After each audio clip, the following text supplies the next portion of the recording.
اعوذ باللہ من الشیطان الرجیم بسم اللہ الرحمن الرحیم۔ شروع خدا کا نام لے کر جو بڑا ہی مہربان نہایت رحم کرنے والا ہے۔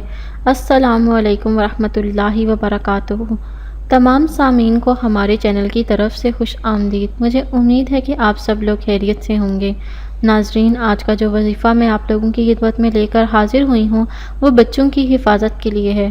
دوستو، اکثر اوقات بچوں کو نظر لگ جاتی ہے، لیکن اس وظیفے کو کرنے کی مدد سے انشاءاللہ تعالی وہ نظر لگنے سے محفوظ رہیں گے، ہر قسم کی آفات و بلیات سے محفوظ رہیں گے۔ دوستو، بچے بہت ہی خوبصورت چیز ہیں اور ان کی معصومیت کی وجہ سے ہمیں ان پر پیار آ جاتا ہے۔ اس وجہ سے انہیں جو نظر لگتی ہے وہ پیار اور محبت یا نفرت دونوں کی وجہ سے ہو سکتی ہے۔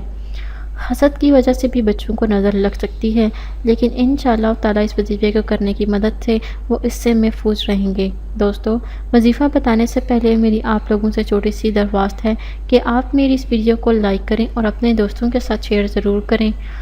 دوستو، آپ لوگوں نے شیئر اس نیت کے ساتھ کرنا ہے کہ یہ ویڈیو آپ لوگوں کے لیے صدقہ جاریہ اور اصالِ ثواب کا ذریعہ بنے گی۔ دوستو، ہو سکتا ہے کہ آپ کے ایک شیئر کرنے کی وجہ سے کسی انسان کی بہت بڑی پریشانی یا مشکل حل ہو جائے اور اس کا ثواب آپ کو ملے گا۔ دوستو، آپ لوگوں نے یہ وظیفہ کیسے شروع کرنا ہے یہ اب میں آپ کو بتاؤں گی۔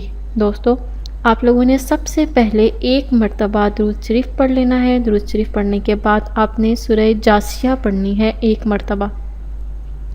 ایک مرتبہ آپ نے سورہ جاثیہ کو پڑھنے کے بعد آپ نے اس بچے پر دم کر دینا ہے۔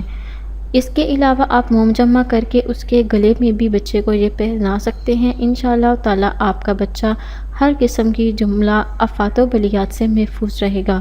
دوستو، اگر آپ کو آج کا وظیفہ پسند آیا ہے تو کمنٹس میں اس کا اظہار ضرور کریں۔ انشاءاللہ تعالی آپ سے پھر ملاقات ہوگی بہت جلد۔ میری اللہ پاک سے دعا ہے کہ اللہ پاک آپ سب کو صحت و تندرستی عطا فرمائیں اور حلال رزق عطا فرمائیں۔ آمین ثم آمین۔ دوستو، اگلی ویڈیو تک مجھے اجازت دیجیے۔ انشاءاللہ تعالی آپ سے پھر ملاقات ہوگی۔ مجھے اپنی دعاؤں میں یاد ضرور رکھیے گا۔ اللہ حافظ۔